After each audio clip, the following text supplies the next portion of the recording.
Criterios. Una entrevista de Mix de Medios.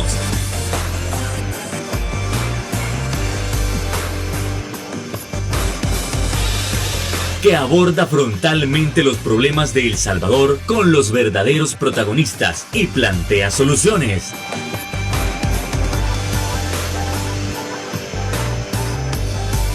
Criterios.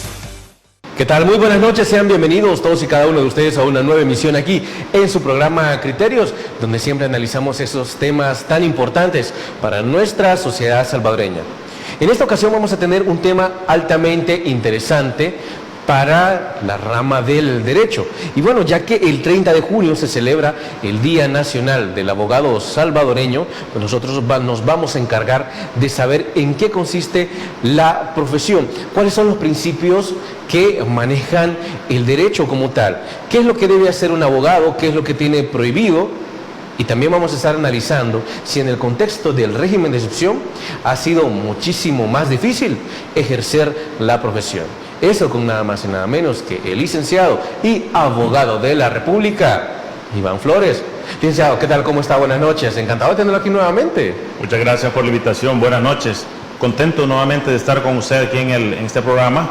Y bueno, qué bueno el tema que vamos a platicar. Estamos en el mes donde se celebra el Día del Abogado. Y bueno, a sus órdenes para que hablemos y podamos despejar dudas. Ok, perfecto. Y muchísimas gracias, licenciado, por haber aceptado nuestra invitación. Y vamos entrando en materia, como siempre.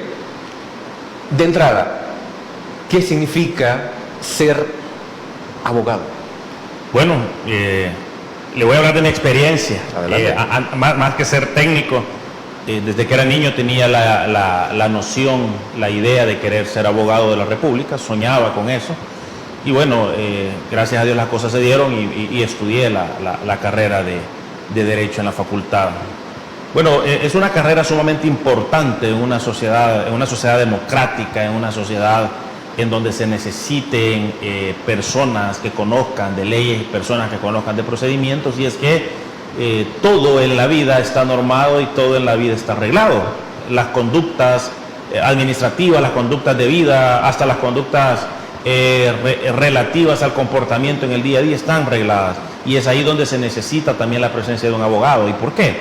El abogado le ayuda o le colabora con temas de contratos, con temas administrativos, en temas tributarios, bueno, tanto que está en boga y se habla en la actualidad del tema penal, ¿verdad? Sí, así es. En temas constitucionales se necesitan abogados en las alcaldías municipales, se necesitan abogados en los entes autónomos, semiautónomas, qué sé yo.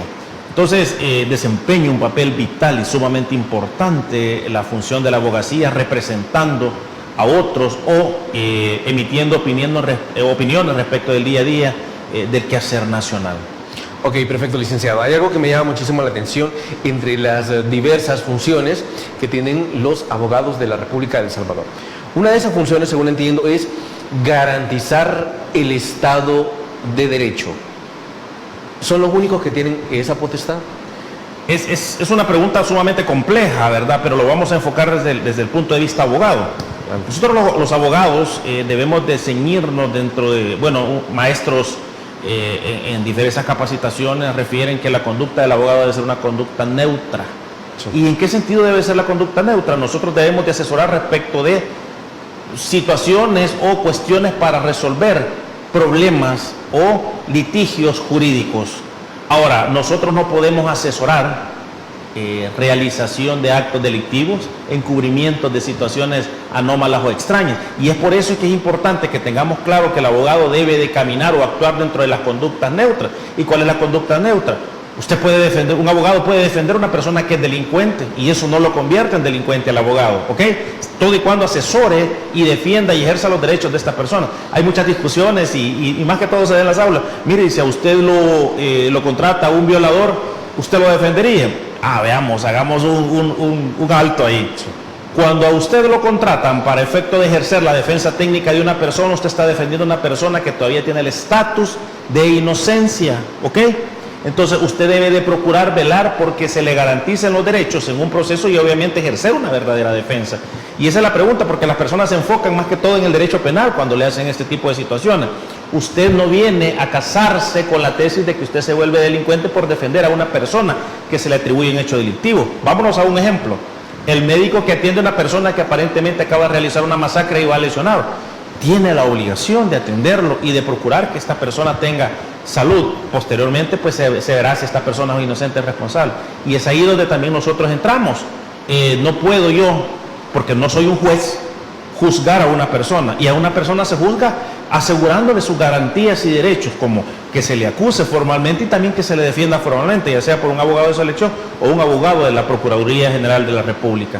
Es entonces ahí donde viene la respuesta. Nosotros también somos garantes de que un Estado de Derecho camine. ¿Y cómo es eso? Nosotros debemos de postular. ¿Y qué es postular? Hacer manifestaciones respecto de los criterios que tenemos.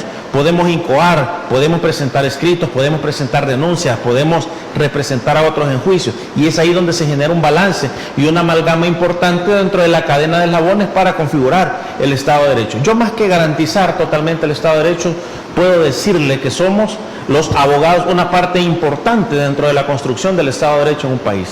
A ver, licenciado, eso se lo iba a preguntar en los últimos dos bloques, pero ya que menciona brevemente el tema y me llama muchísimo la atención.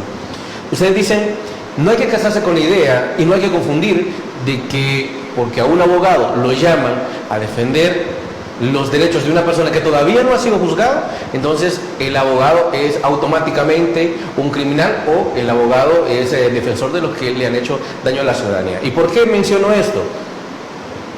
El dichoso régimen de excepción, donde según entiendo, a muchísimos abogados, penalistas especialmente, bueno, sí, penalistas, les han mencionado que si llegan a defender a alguien que ha sido atrapado durante el régimen, entonces quiere decir que los abogados también son delincuentes. Y aquí estamos aclarando, licenciado, que eso de ninguna manera es así, porque no han sido juzgados aún. Yo debo de ser claro y enfático en este tema. Quiero referirme estrictamente al decreto o a la ley que establece el régimen de excepción, y durante la aplicación del régimen de excepción, especialmente en la etapa administrativa, que son 15 días a partir de la captura hasta la presentación de requerimiento fiscal al juez competente, los abogados por ley no tenemos intervención, y ese es uno de los derechos que se han restringido a través del régimen de excepción. Okay, teniendo claro ese parámetro, debo de decir lo siguiente. No hay una postura oficial que le diga al abogado penalista que el hecho de defender a una persona que se ve vinculada a una estructura delincuencial lo va a convertir en un delincuente. Eso no es una postura oficial. Ahora bien, se dirán cosas las cuales a mí no me constan. No obstante, debo de decirle que la persona que se encuentra vinculada a cualquier proceso judicial, veamos el delito que sea, digamos 4 delitos, independientemente sea el régimen o no sea el régimen de excepción: lesiones, conducción peligrosa, extorsión, y los que están dentro del régimen de...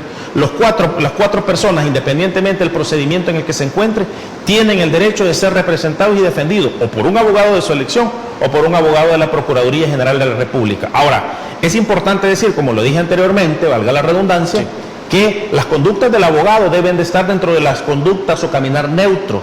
Un abogado no puede permitir que se realice una conducta delictiva con tal de que la persona salga bien librada de un proceso, como manipular un proceso o como eventualmente redactar o elaborar documentos con el fin de que esta persona salga bien librada respecto de una probable condena que pueda tener, atentar negativamente en contra de un testigo. ¿Cómo puede decir eso? Llegar y ofrecerle una dádiva al testigo para que no comparezca. Esas no son conductas neutras, esas conductas sí están castigadas como hechos delictivos, y eventualmente el abogado podría tener una responsabilidad, no solo administrativa, sino que una responsabilidad penal por tratar de alterar el orden de un proceso ante una petición fuera de ley o fuera de orden. Ok, perfecto. Siempre hablando de esa primera función, porque entendemos que hay muchísimas más, ¿cómo los abogados han logrado garantizar la defensa del Estado de Derecho en los últimos 3 años o específicamente en la actual administración? Es complicado limitarlo en los 3 años, sí. Es complicado decirlo porque tendríamos que señalar caso por caso. Le voy a hablar de experiencias propias. Garantizar el Estado de Derecho dependiendo del área o las aristas en donde se desempeña el abogado. Veamos, es un abogado constitucionalista y considera que a una persona que llega a su despacho, a una persona que eventualmente necesita contratarlo, pedirle sus servicios profesionales, se le ha vulnerado su derecho a la libre circulación o a su libertad ambulatoria, pues obviamente debe de elaborar el escrito correspondiente con los argumentos correspondientes para ser presentado a la Corte Suprema de Justicia, específicamente a la Sala de lo Constitucional, un escrito de habeas corpus o un amparo, es decir, dependiendo qué es lo que haya pasado, si se le violentó el derecho a la libertad como tal o si se le violentó un derecho o una garantía constitucional. Ese es desde el punto de vista constitucionalista. Es decir, con esa petición o con esa postulación, el abogado garantiza o acciona ante las instancias correspondientes para efecto de garantizar el Estado de Derecho. Por otro lado, veámonos en un ámbito penal.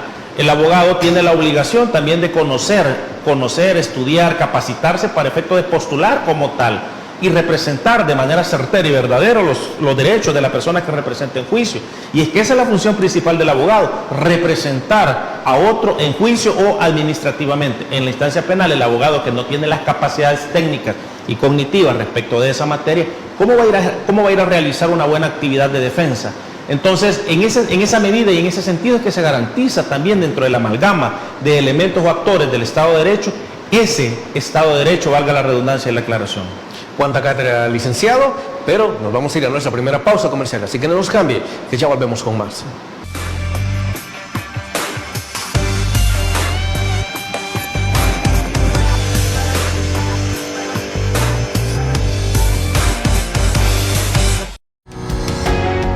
Samvar, una empresa que cree en la sostenibilidad ecológica y en la cultura de productos biodegradables en El Salvador, decididos a proveer las mejores soluciones en limpieza, porque cuidar el medio ambiente es tarea de todos.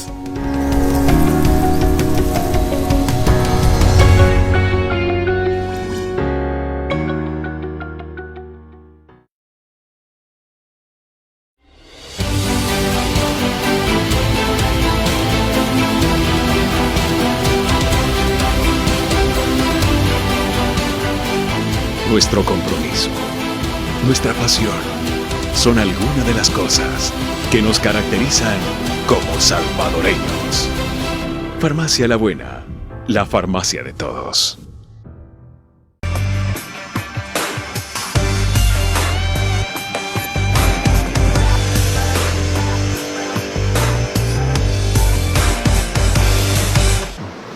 Gracias por continuar con nosotros aquí en Criterios, donde estamos hablando sobre esa profesión tan importante como lo es ser licenciado en Derecho y específicamente abogado, ya que el 30 de junio se celebra el día de esta interesante profesión y muy importante. Continuamos analizando las funciones del abogado de la República de El Salvador. Licenciado, ya analizamos lo que es la defensa o la administración del Estado de Derecho como tal. ¿Cuáles son otras funciones que cumple la abogacía? Muy bien. El abogado se puede desempeñar en diferentes ámbitos o estadios dentro de la sociedad. Existen diferentes especializaciones del derecho que son vitales e importantes en el país. El derecho de familia, derecho civil, que mira relaciones estrictamente privado-particulares, litigios particulares, incumplimiento de contratos, situaciones de linderos entre personas, situaciones similares, el derecho administrativo, es decir, la pugna eventual entre la administración pública y el particular, el derecho notarial, el derecho penal, que mucho se habla día a día de esto, el derecho constitucional, el derecho mercantil como tal. Es decir, hay una gama amplísima en donde el abogado puede ejercer su función, el derecho laboral, que se habla mucho el día a día, por violentaciones que realiza el patrono en relación al empleado o viceversa, que regule esas relaciones patronales, el derecho de inquilinato. Es decir, hay una cantidad de áreas en las que el abogado se puede desempeñar. El derecho municipal, tan importante y vital que es que un abogado esté realizando asesorías en el municipio, teniendo en cuenta la prestación que le realizan a la ciudadanía o las comunidades que se encuentran supeditadas o inmersas al conocimiento, competencia o jurisdicción del municipio. Es decir, se genera una gama amplia, una gama amplia en cuanto a las áreas que el abogado se puede desempeñar. Ok, me llama muchísimo la atención las diferentes especializaciones con que cuenta el derecho. Desde su perspectiva, ¿cuál es la especialización más difícil o más importante, suponiendo que haya una sobre otra? No creo que haya una más importante que otras. Yo creo que todas se complementan. Cuando me encontraba en discusiones con algunos colegas, con algunos maestros, discutiendo casos a resolver, decíamos lo siguiente: cuando estamos en la facultad y nos presenta un caso, un docente, Nosotros tenemos que construir ese caso y tratar de darle una respuesta jurídica. Pero ahí estamos realizando una actividad para aprender, ¿ok? No va a tener consecuencias jurídicas más que una nota. Sí. En la vida real, en la práctica, ya cuando usted es profesional, y eso le digo a mis colaboradores, que algunos son estudiantes, bien, aquí es totalmente diferente. Yo le presento un caso y usted tiene que darle una respuesta, porque este caso, la respuesta que usted genere, va a trascender y va a alterar la vida de la persona. Digamos, una vez estábamos en una vista pública finalizando, y el juez de la causa, lo tengo bien presente quién era. Yo en ese momento todavía era fiscal, era auxiliar del fiscal general de la República, y había un colega de la defensa que había hecho un mal papel ejerciendo la defensa. Viene y dice algo que nunca se me olvidó. Eso fue hace más de 10 años, 15 años creo yo. Dice, voy a absolver a la persona al que defendía él, porque en realidad Fiscalía no logró probar con los parámetros que presentó los puntos específicos de su acusación. Entonces yo tengo duda y voy a absolver. No obstante, debo de hacer esta acotación y llamo la atención a la defensa.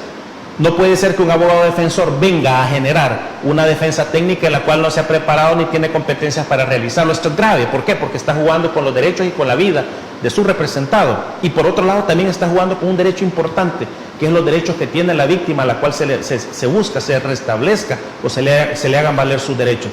Por lo tanto, debe de tener mucho cuidado, abogado. Fue un llamado de atención fuerte y grave el que le realizó. Entonces, vengo a esto dándole respuesta a lo que usted me refiere. No hay una actividad más importante del derecho, sino que yo creo que es un acto de motivación, un acto de parte del abogado, un acto del llamado que tenga, qué área del derecho le gusta. Porque veamos, si usted le llama mucho la atención el derecho mercantil, no va a tener aquella astucia para capacitarse o prepararse en el derecho penal, porque su llamado es para el derecho mercantil. Obviamente yo me formé en el derecho penal, tengo conocimientos en la materia mercantil, civil, obviamente, pero mis experticias por la preparación, el conocimiento, la didáctica y la academia que he tenido es en el derecho penal y procesal penal. Ok, perfecto, licenciado. Una pregunta sumamente importante, como las otras. ¿Qué se necesita para ser abogado? Muy bien. Para ser abogado de la República es un proceso importante. Lo primero es que usted se convierte en un estudiante de la Facultad de Derecho. Es lo primero. Tiene que cursar, bueno, cuando yo estudié eran 50, 55 materias entre comunes y materias específicas. Aproximadamente el pensum estaba diseñado hace 15, 20 años que yo estuve en la facultad para cursarlo en 5 años a 5 años y medio más la tesis o los estudios de post-egreso. Bueno, terminar como tal su carrera, graduarse, y usted se gradúa y ya es licenciado en ciencias jurídicas. No es abogado de la República. Eso hay que aclararlo, licenciado. Correcto. Usted se puede graduar, pero eso lo convierte en licenciado en Derecho, pero no lo convierte en abogado. Eso solo para tenerlo claro. Claro, no lo convierte en abogado de la República. Usted todavía no puede procurar por otro. Usted no tiene sus sellos, no tiene la credencial que le emite la Corte Suprema de Justicia. Bien, una vez usted se gradúa, ha cruzado un requisito importante, ¿ok? Porque para poder ser abogado de la República, usted tiene que ser necesariamente licenciado en Ciencias Jurídicas. Sí, claro. Pero no obstante, usted puede ser licenciado en Ciencias Jurídicas y no es abogado de la República. Parece una paradoja, ¿verdad? Pero el requisito sine qua non, o sin el cual no puede realizarlo, es que usted es licenciado y posteriormente tiene que autorizarse, pero la autorización no es en automático. Usted debe de tener prácticas jurídicas avaladas por la Corte Suprema de Justicia. Las prácticas jurídicas las puede realizar una vez usted ha cruzado un cierto número de materias, que si no me equivoco en la actualidad, bueno, ya rato salí, es el 70% de las materias cruzadas.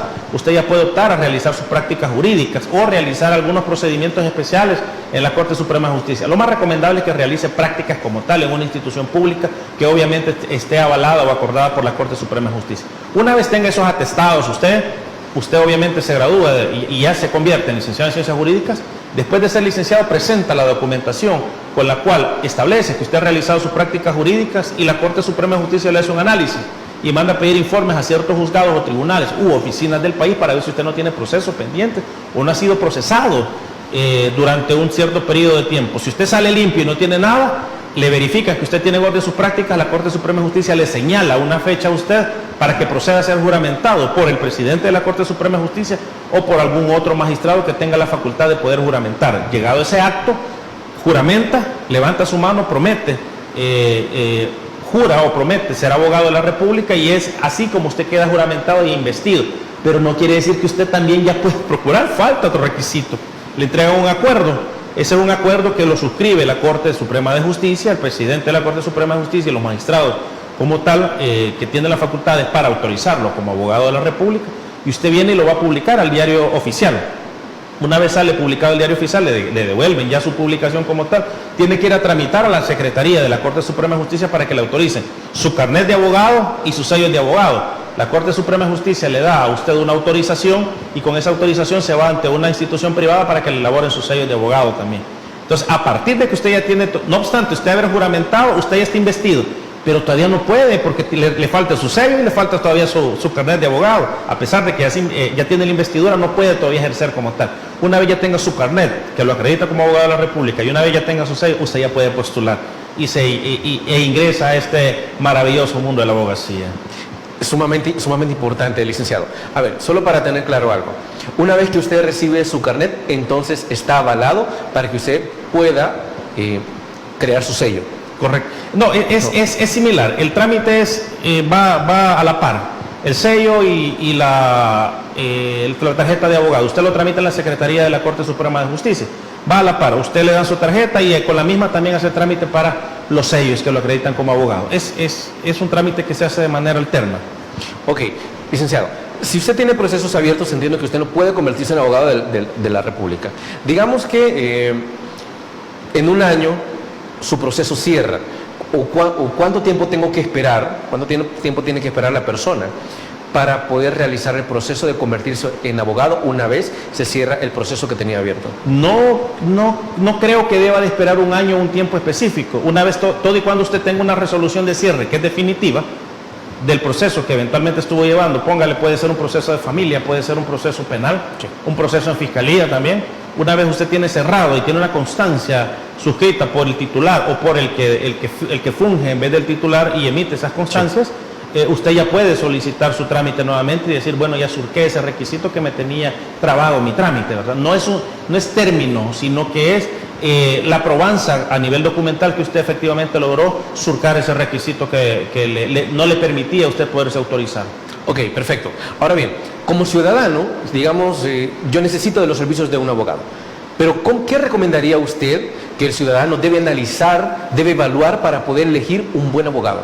Correcto. Fíjese que le voy a hablar de la práctica. Generalmente, habemos, yo creo que más de 40,000 abogados autorizados en el país. Hay muchos que ejercen dentro de instituciones privadas. Habemos también muchos que ejercemos libremente, como yo ejerzo la profesión.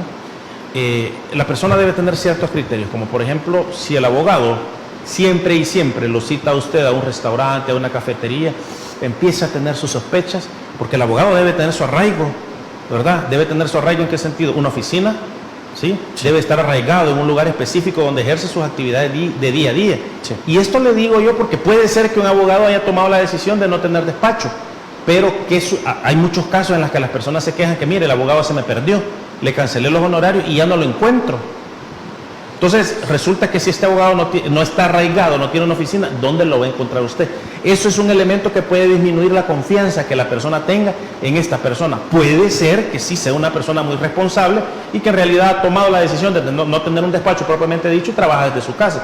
Pero ese es un elemento que viene y disminuye esa confianza de la cual yo puedo recomendar. Por otro lado, para elegir u optar a contratar un abogado, este abogado debe tener las capacidades técnicas para el problema como tal que esta persona tiene. Por ejemplo, volvamos al derecho penal. Usted tiene un problema penal, pero usted busca a un abogado civilista y mercantilista. No le va a poder surcar el problema. O vámonos a la inversa. Usted tiene un problema mercantil como tal, pero el abogado es penalista. Es bien difícil que el abogado también le resuelva este problema, a menos de que esta persona en su despacho, dentro del staff de abogados que tenga, también él sea el propietario del despacho, la persona, la cara visible del despacho, y tenga dentro de su equipo, su staff, también especialistas en diferentes materias. Eso es totalmente diferente. Ok, perfecto, licenciado. Sigamos ampliando sobre cómo elegir un buen abogado luego de nuestra siguiente pausa comercial. Ya volvemos.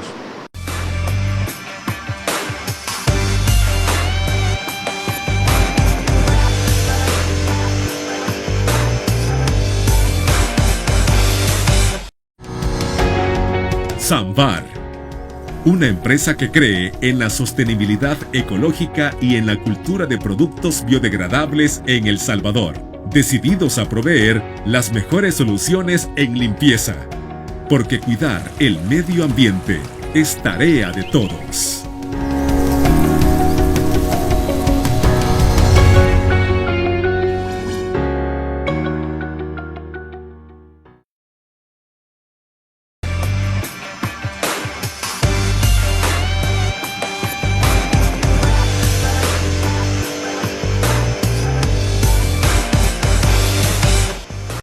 Gracias por continuar con nosotros y continuamos dialogando y analizando los criterios, en esta ocasión, para, como ciudadanos, elegir un buen abogado. Continuamos, licenciado.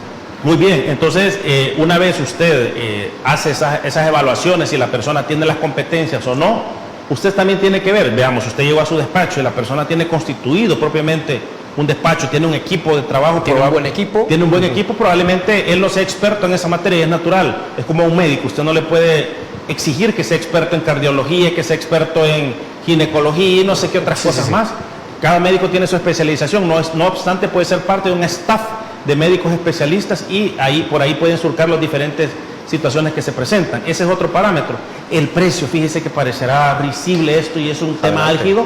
El precio, por ejemplo, le voy a poner un ejemplo para que también la población y las personas que vean ese programa sepan eso, o las personas que están viendo el programa. Veamos, cuando usted tiene un carro y de repente se le fundió, es un carro de alta gama, no digo la marca por temas de comercial, pero usted sabe que es un vehículo caro, el motor es caro, la reparación es cara, y va usted, y con todo respeto le digo, a un mecánico que se lo encontró por ahí mal puesto, y le dice, no hombre, yo eso se lo arreglo a usted en $300, cuando usted naturalmente ya sabe que la reparación de su carro no va a bajar, un ejemplo, de $2,000, cuando si usted fuera a la concesionaria que le hagan esa reparación.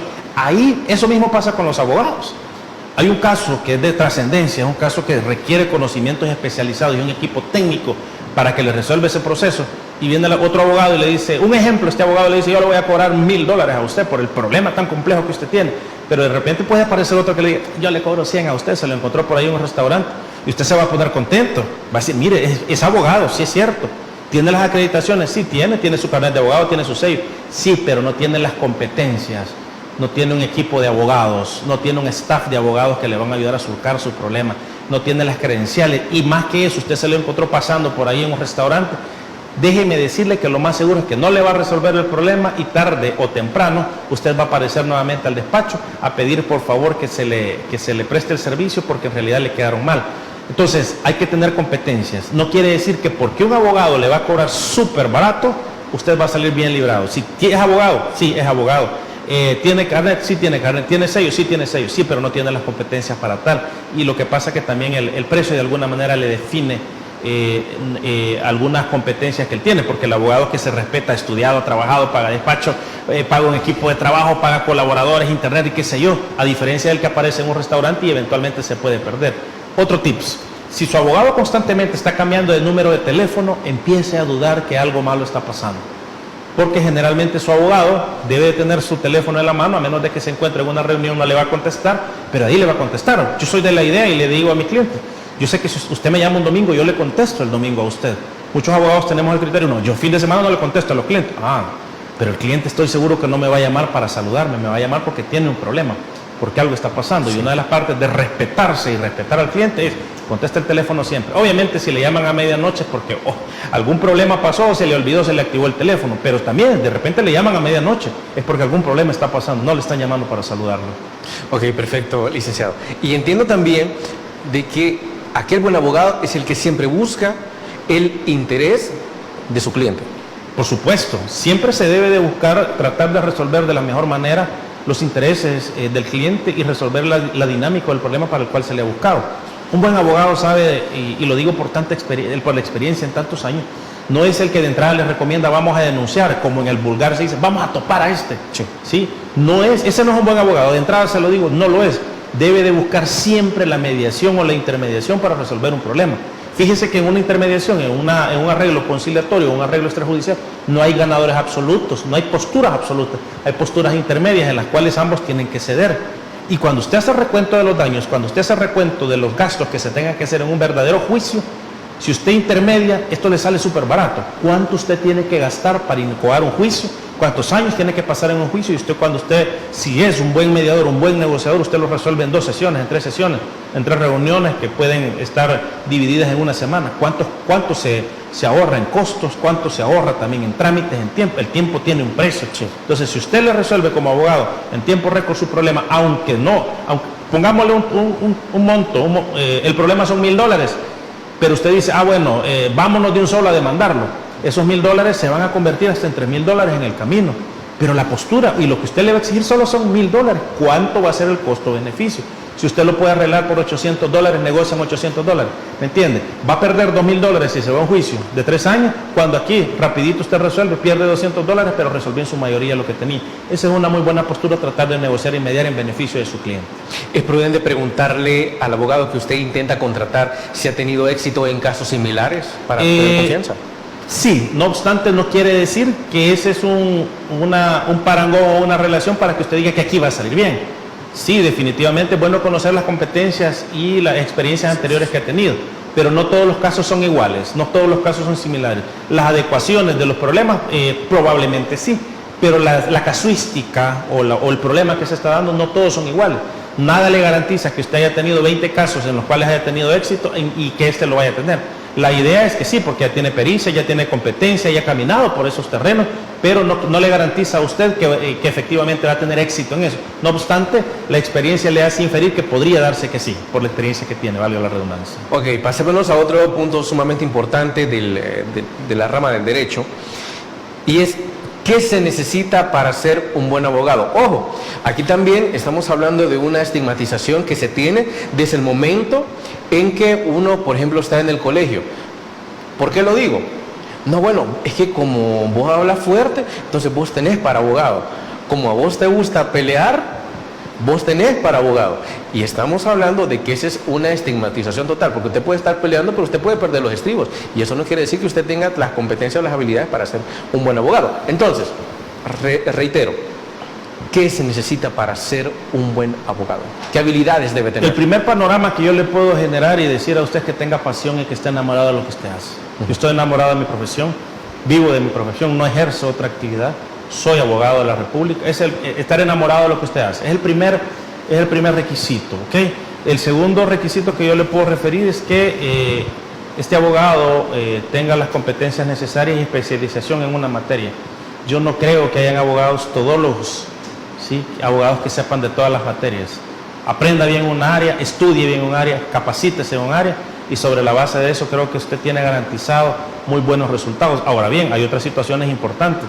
No es cierto, y quiero que como ciudadanía, como población, nos quitemos el velo de porque usted era el más gritón y alegaba y gritaba en la sala, en su salón de clase, usted va a ser un buen abogado. O por ejemplo el hijo malcriado en la casa, mire cómo me responde, usted va a ser un buen abogado. Perdóneme, lo digo con respeto, es un malcriado, ¿verdad? Pero no lo va a ser un buen abogado. Un buen abogado no grita, un buen abogado no falta el respeto, un buen abogado no se enoja en juicio cuando está discutiendo, porque el que se enoja pierde el control. Y ojo con esto, el abogado no puede subjetivizar el problema, no lo puede hacer suyo.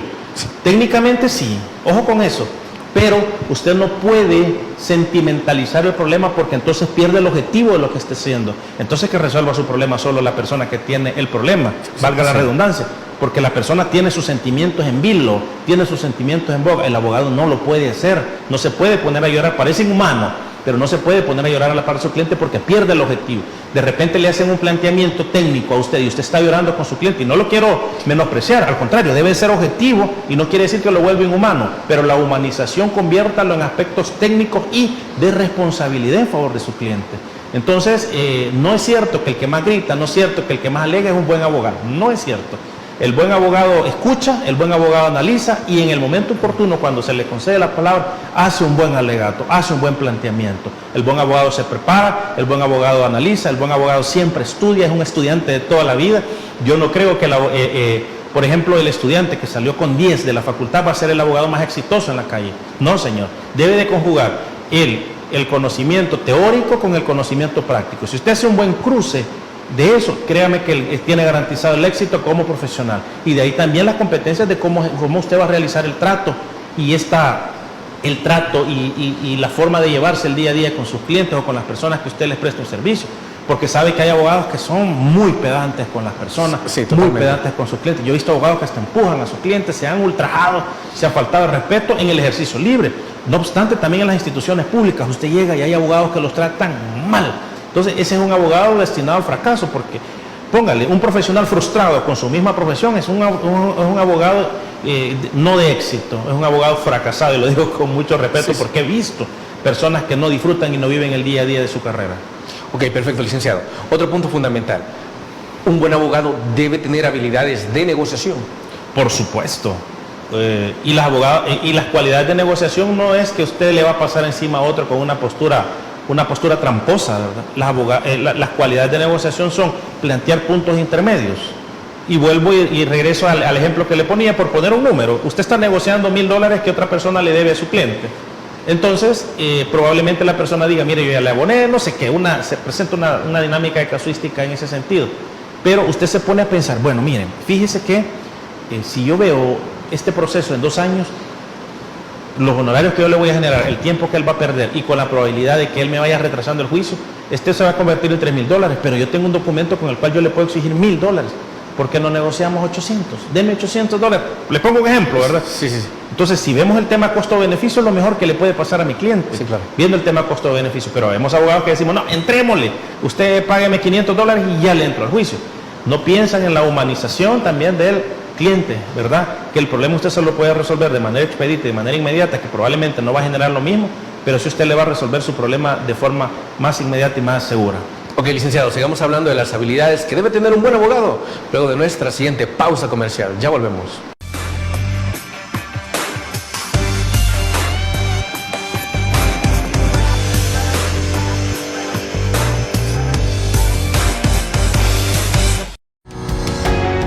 Samvar, una empresa que cree en la sostenibilidad ecológica y en la cultura de productos biodegradables en El Salvador, decididos a proveer las mejores soluciones en limpieza, porque cuidar el medio ambiente es tarea de todos.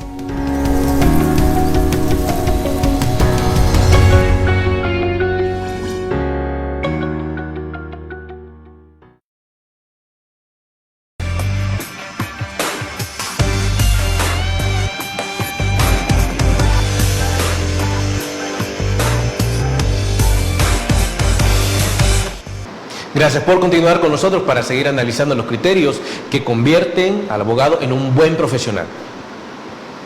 Entre las habilidades que se debe tener, según se menciona, es la oratoria.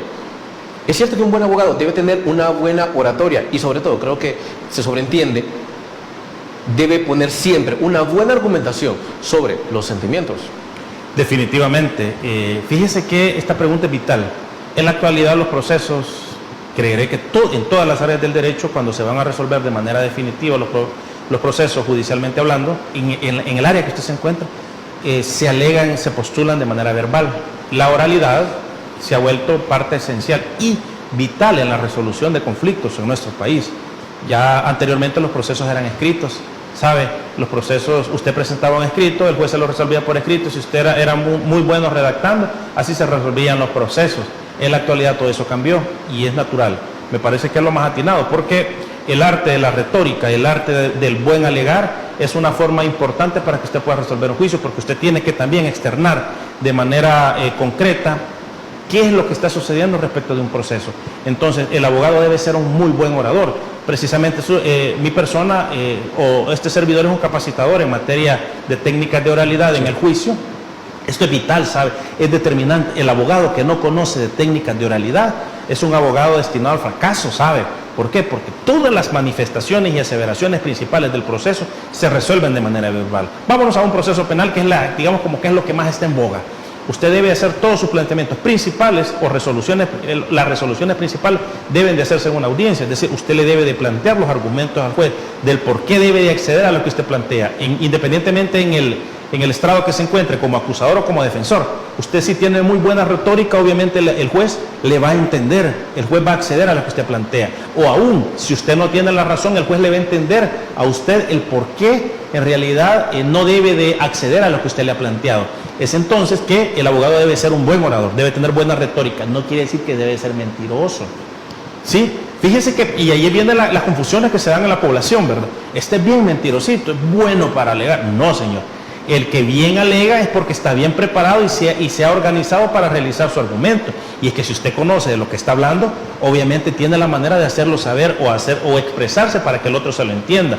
Entonces, en la actualidad es importante que todos los abogados de la República, todos conozcamos de técnicas de oralidad. ¿Por qué? Porque debemos de hacerle saber al juez o a la persona que eventualmente tenga que resolvernos nuestros planteamientos las situaciones de fondo, las situaciones importantes de cada proceso, y eso de manera verbal. Ok, y eso nada más en apariencia. Un ciudadano que quiera contratar un abogado, digamos, de entrada, si ese abogado aparenta ser una persona tímida, ya es como motivo para desconfiar. Sí, lo que pasa es que es un aspecto bastante, muy particular de cada persona, porque hay personas que son bastante ensimismadas y les cuesta darse a expresar.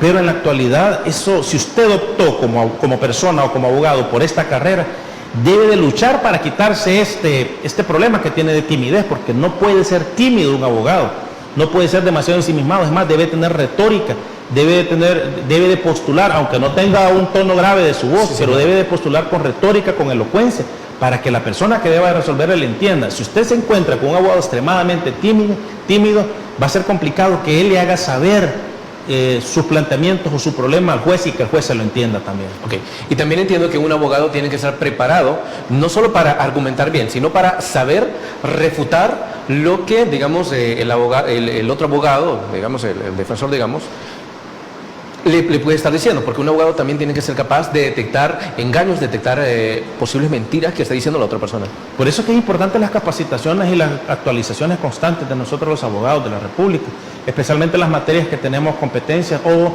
que nos gustan. Si usted está ejerciendo, representando los derechos de otra persona en un juicio y usted no conoce de ese procedimiento, usted no conoce de esa área, probablemente el otro abogado que esté planteando su postulación o esté realizando los argumentos como tal, esté haciendo un argumento erróneo, un argumento errado y basándose en términos legales totalmente falsos. Pero si usted no conoce, usted no va a saber cómo responderle. Ahora bien, si usted tiene las competencias necesarias en esta materia, el abogado le está haciendo un planteamiento falso, un planteamiento engañoso, tratando de faltar a la lealtad y la buena fe y queriendo engañar al señor juez, inmediatamente cuando usted le dé la palabra para contrarrestar ese argumento alegato, usted puede responder de manera técnica y decir, perdóneme su señoría, está totalmente errado el colega de la defensa respecto al argumento que está planteando, porque el verdadero argumento es este y este. Entonces es importante conocer o tener las competencias necesarias para resolver la situación del día a día que se presenta. Ok, perfecto, licenciado. Vámonos más atrás. Ya hablamos sobre las habilidades que convierten al abogado en un buen profesional.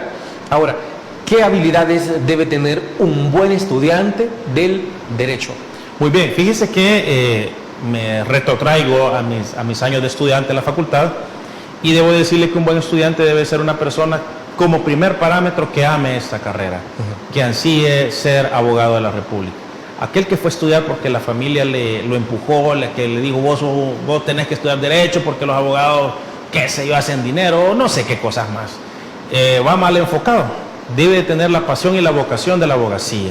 Si usted tiene esa vocación y lo hace por pasión, va por el buen camino. Si a usted lo mandaron porque cree que va a ir a hacer dinero, está equivocado, ¿verdad? Eso es un tema totalmente diferente, porque puede ser que de repente usted se vuelva un empleado público o un empleado fijo y tenga un salario fijo mensual y eso no lo va a hacer salirse de ese parámetro. No va a hacer dinero más allá. No quiere decir que por ser abogado en ejercicio libre usted va a hacer mucho dinero, pero lo que quiero llegar es que si su enfoque es hacer plata, está equivocado. Su enfoque es tener pasión por lo que usted va a realizar en el camino. Ok, perfecto, licenciado. Vamos a seguir hablando de las habilidades del buen estudiante del derecho luego de nuestra siguiente pausa comercial. Ya volvemos.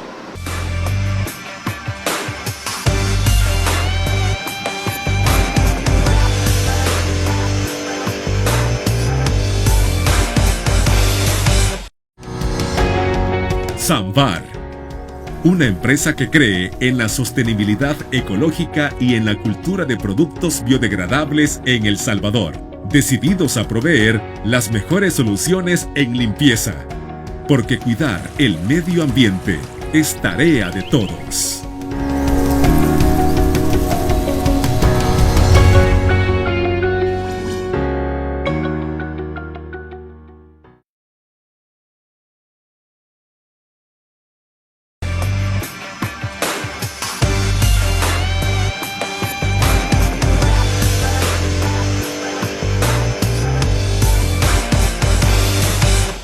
Y continuamos analizando los criterios que convierten a los estudiantes en buenos y futuros profesionales del derecho. ¿Qué otras habilidades deben tener los estudiantes, licenciado? Muy bien, debe ser muy analítico, una persona que estudia derecho debe analizar como tal.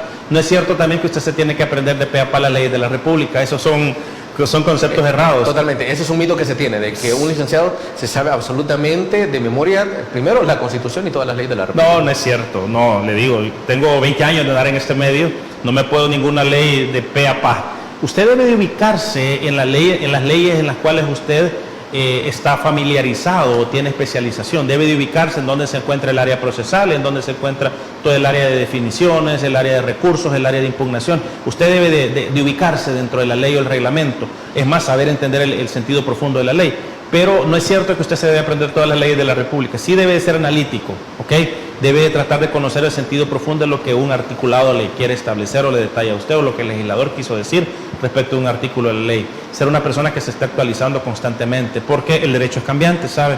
El derecho, póngale que yo soy abogado penalista, me formé con el Código del 98 como estudiante, ¿sí? Después de eso y trabajé con el Código del 98 cuando fui colaborador de la Corte Suprema de Justicia y posteriormente a eso fui fiscal, pero siendo fiscal en ese ínterin salió el Código de 2011, es decir, cambió totalmente la dinámica. Es más, no nos vayamos muy lejos, licenciado. Quien quite ahí en un par de años, pues todos los estudiantes del derecho tengan que analizar otra constitución. Sí, puede darse el caso, es decir, y salen nuevas leyes, nuevas dinámicas. ¿Quién iba a creer, por ejemplo, que vamos a tener discusiones sobre una moneda virtual hace 15 o 20 años? Entonces todo eso es un amalgamaje legal que se hace y pueden haber discusiones. ¿Quién iba a creer que vamos a estar discutiendo régimen de excepción, por ejemplo? Entonces son cambios que se van dando en el camino y nuevas dinámicas y posturas, y los abogados tenemos que especializarnos en las materias que eventualmente nos gustan para ir solventando los problemas legales que la sociedad va generando día a día. Y una última habilidad, según entiendo, licenciado, para que usted nos pueda aclarar, se dice que el estudiante del derecho debe tener carácter, pero esto no quiere decir que sea una persona agresiva, según entiendo. Sí, por supuesto. Fíjese que es otro concepto errado que se tiene. Debe de ser una persona con carácter en el sentido de no desmoronarse ante un eventual fallo contrario, ¿verdad? No desmoralizarse, porque tiene que seguir acudiendo a las instancias legales correspondientes para efecto de darle vuelta una resolución desfavorable, porque no todos los casos los puede ganar en primera instancia, los puede ganar en cámara, los puede ganar en sala, los puede ganar con recursos, con nulidades, qué sé yo. Entonces tratar de no desmoralizarse cuando eso pasa. Pero muchos abogados cuando pierden un caso en una primera instancia empiezan a gritar, a ofender, a faltarle el respeto. Entonces eso no quiere decir que lo hace un buen abogado también a usted. Una persona que es malcriada, gritona, prepotente, arrogante, no lo convierte en un buen abogado. Al contrario, es un mal abogado, ¿sabe? Porque pierde a los estribos, y el que pierde a los estribos en juicio, pierde el juicio. Perfecto, licenciado. Lastimosamente hemos llegado al final del programa, pero le agradecemos que haya aceptado nuestra invitación y también le agradecemos por hablar de tanta pasión sobre una profesión tan importante como lo es la abogacía. Muchas gracias a usted por la invitación y estar atento a un potencial llamado de su parte. Desde luego, y a ustedes, amigos y amigas televidentes, gracias por habernos sintonizado una vez más. Recuerde, el criterio más importante lo tiene usted. Que descanse. Criterios. Una entrevista de Mix de Medios.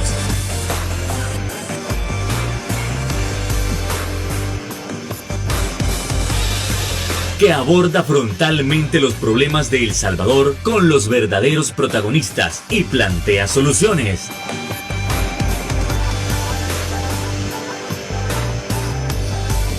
Criterios.